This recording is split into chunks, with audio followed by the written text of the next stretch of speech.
C'est l'heure de la revue de la presse et des médias israéliens ce matin sur Studio Kalita, relayé sur les ondes des radios juives parisiennes.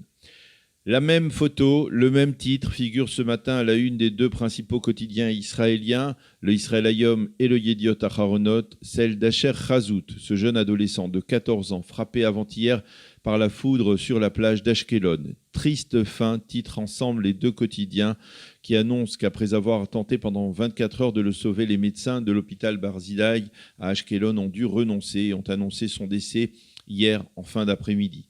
Asher Chazout, un jeune garçon souriant, a été inhumé dans la soirée en présence de plusieurs centaines de personnes dans le nouveau cimetière de Be'er Sheva. Le directeur de la yeshiva dans laquelle Asher étudiait lui a rendu un vibrant hommage. Il étudiait la Torah avec beaucoup d'attention durant toute la journée. Sa disparition est une immense peine. Sa famille est une famille particulière qui nous a renforcés dans cette épreuve au lieu que ce soit nous qui la renforcions, a déclaré le rabbin, donc directeur de cette yeshiva. L'état de santé de la belle-sœur d'Asher Chazout, Efrat, 21 ans, qui a été sérieusement blessée, elle aussi par la foudre, s'est légèrement améliorée hier. Les médias et les quotidiens israéliens se font l'écho ce matin d'un incident grave qui n'est pas dû cette fois au mauvais temps ou à des phénomènes naturels, mais plutôt à une négligence presque criminelle. Le Yediot Aharonot appelle en effet cela le scandale du thon. Le journal nous relate en effet qu'une Israélienne a été grièvement affectée par un empoisonnement alimentaire après avoir consommé ces derniers jours une salade au thon dans l'un des restaurants de la chaîne israélienne Aroma à Tel Aviv.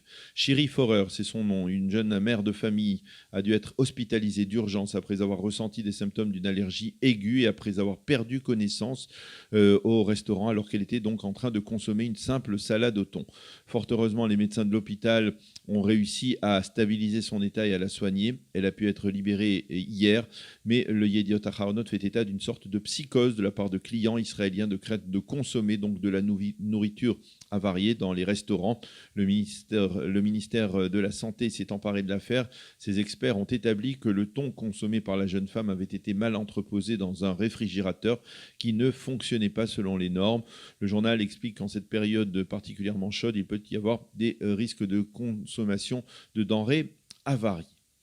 Revenons à une actualité plus conventionnelle, dirons-nous, et moins douloureuse avec le Israël Hayom, qui nous fait partager les derniers développements sur l'échiquier politique israélien et nous annonce le veto du bloc de droite face au plan révélé par le journal d'un gouvernement minoritaire qui pourrait être formé par Benny Gantz après que celui-ci ait reçu, probablement la semaine prochaine, des mains du président Rivlin, le mandat pour former une coalition gouvernementale. Un gouvernement minoritaire de 57 députés qui reposerait sur les voix des 13 députés de la liste arabe unifiée et sur un soutien passif de la liste d'Avigdor Lieberman, du parti d'Avigdor Lieberman, Israël Beitenou. Les dirigeants des partis du bloc de droite promettent de ne pas rejoindre un gouvernement qui aurait vu le jour grâce au soutien de la liste arabe unifiée. Tous, eh bien pas exactement, parce que ni Naftali Bennett ni Ayelet Shaked de la Nouvelle Droite n'ont signé d'engagement renouvelé en ce sens auprès de Binyamin Netanyahou hier. Mati Tourfeld, dans le Israël Hayom, évalue la probabilité d'un gouvernement minoritaire dirigé par Benny Gantz avec le soutien des partis arabes. L'électorat de Lieberman le soutient lorsqu'il parle d'union nationale, mais s'il devait rejoindre, même passivement, un gouvernement de centre-gauche soutenu par les Arabes, alors cet électorat pourrait se démarquer de Lieberman, écrit Tourfeld, qui remarque également que l'incertitude politique commence à porter ses fruits. Au Likoud également. Pour l'instant, personne officiellement ne remet en cause le leadership de Netanyahou, mais l'attitude de Gideon Sa'ar et les déclarations de Nir Barkat et d'Israël Katz sur leur intention de diriger le parti après que le Premier ministre l'ait quitté, eh bien, sont des indices qui laissent entrevoir des changements également donc, au sein du Likoud.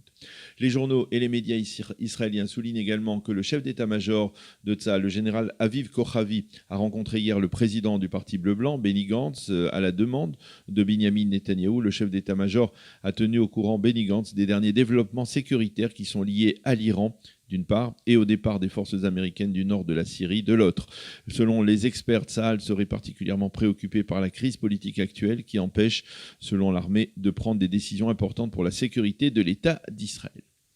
Sur le plan sécuritaire, toujours, on suit en Israël de très près les développements liés à l'offensive turque contre les Kurdes en Syrie et en particulier, on suivra avec attention la rencontre prévue aujourd'hui entre le vice-président américain Mike Pence et Tayyip Erdogan à Ankara, une rencontre à laquelle prendra part également le chef de la diplomatie américaine Mike Pompeo.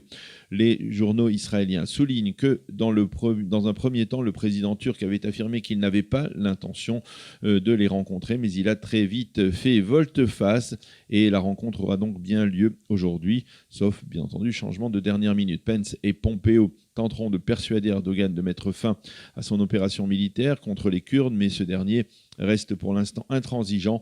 Le meilleur moyen de mettre fin à cette opération, a-t-il dit, c'est la reddition pure et simple des Kurdes.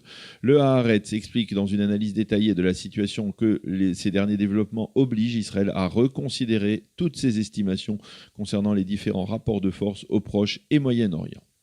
Et puisque nous parlons de sécurité de l'État d'Israël, le Israël Hayom nous offre en première page ce matin un aperçu du nouveau bor. Le bor, c'est le terme utilisé en hébreu dans le jargon militaire pour définir le quartier général des opérations militaires au cœur de la Kiria, on peut dire même sous la Kiria, l'état-major de Tzahal à Tel Aviv. Il s'agit donc du centre névralgique de l'armée qui a été modernisé et équipé de toutes les technologies les plus sophistiquées.